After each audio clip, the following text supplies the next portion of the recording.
You guys remember that game, Lawbreakers?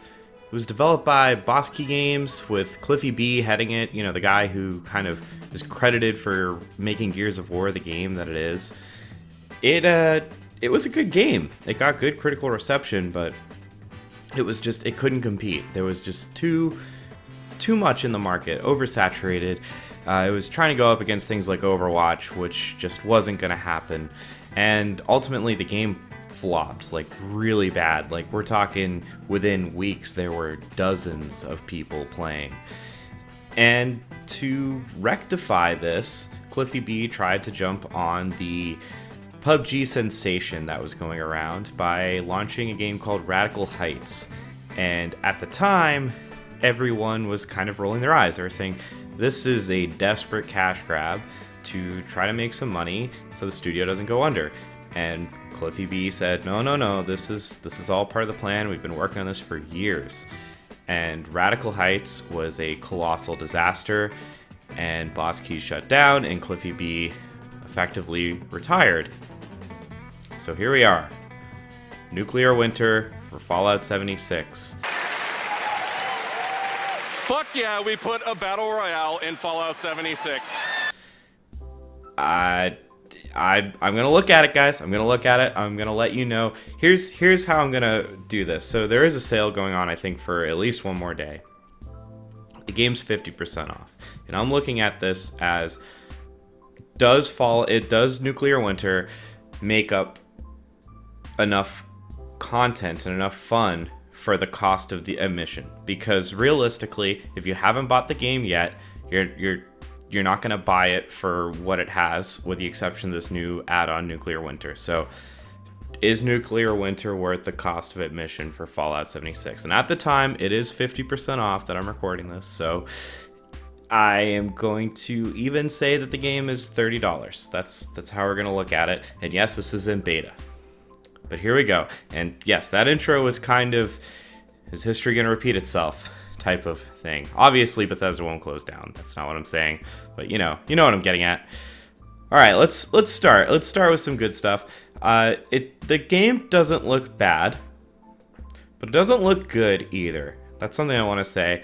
It does look a lot like Fallout 4, which some people liked, some people hated. I kind of like the visuals, and at least compared to some of the Battle Royales that I've played, it definitely looks better than those, or at least on par. Like, it doesn't look like Battlefield's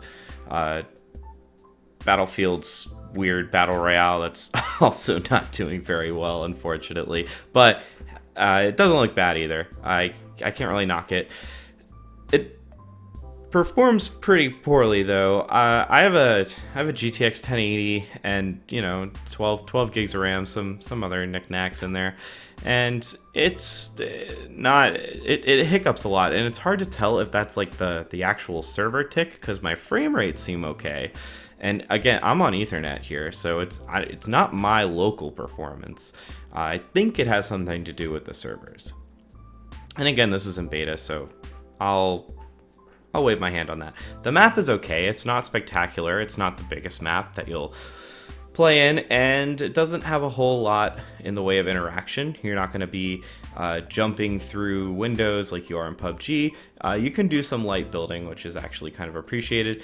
The Battle Royale size is about 50 people, a few more than 50 people, which actually fits pretty well with the map, but it's not going to be the biggest Battle Royale that you will ever play, that's for sure. And it actually reminds you a lot of PUBG when you start. You start in the actual vault. There's like some lore to this Battle Royale mode, where there's a vault that needs a new overseer, and to decide the overseer, you have to win a Battle Royale, and the last person standing gets to be the overseer. And that's actually where some of the more unique aspects of this comes from. That little drop zone where you all kind of get to punch each other like in early PUBG.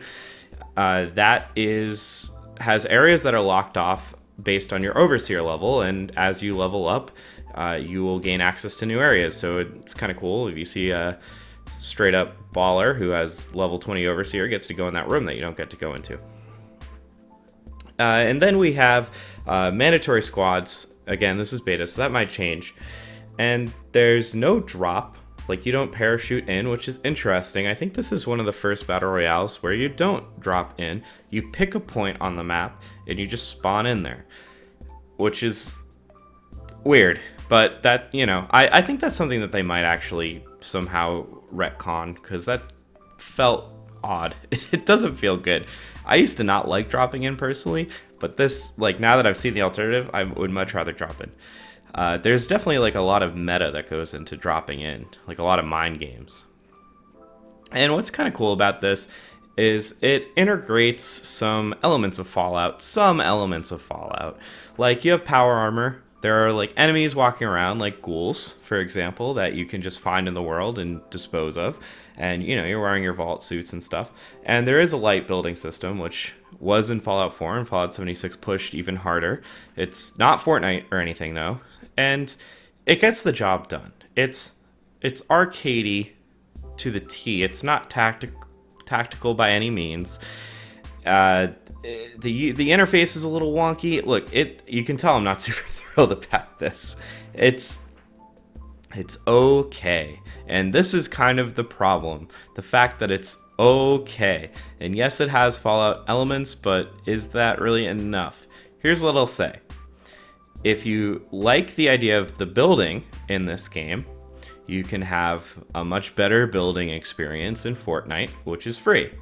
If you like the mandatory squad, at least for now, aspect, where that's like a core part of the Battle Royale experience, you can go to Apex, which is rock solid, has classes, and I would argue a better map and maybe even looks better, and it's free. And if you want a post-apocalyptic Battle Royale with better maps and more complex mechanics like vaulting, vehicles, precise shooting, the ability to go prone, not having a little red ticker show up when somebody sees you, so you're basically tagged, more tactical gameplay in general, I would say you could go PUBG, which is the price of the game on sale at the moment, and it will be half the price of the game once it goes back to its full $60 value. And PUBG has more maps. It again will be cheaper, and it's still a similar vibe where you're kind of, it's not post-apocalyptic, but it's very abandoned and has a similar feel. You're gonna give up the ghouls and all that, but feels fairly similar. But if you're a diehard fan of Fallout and you need Fallout lore, then you should hit up 76, because again, it's not bad. It's just not better than anything else out there, which kind of sucks because everything else out there is more often than not more free and more often than not better. So that's kind of a bummer for Fallout 76. So yeah, again, if you can sacrifice the true lore of Fallout, and you can live without seeing ghouls, you can live without nuking each other, then you could get by with PUBG. If any of the other the other battle royales are free, so you definitely know if you like those or not. Basically, what I'm saying is Fallout 76 is not better in any way than any of these other battle royales, and this does feel kind of like a desperate attempt to make this happen. It feels a lot like Radical Heights to me, and I worry about 76's longevity, despite Todd Howard's insistence that it will continue to receive plenty of content. But that's all for me, guys. If you liked the video, at 600 subs, we are giving away a code for a hat in time on Steam. So be sure to sub us if you love us. If you like the video, throw us a like. Let me know down below if you've been enjoying Nuclear Winter. And that's all for me. I will catch you guys next time.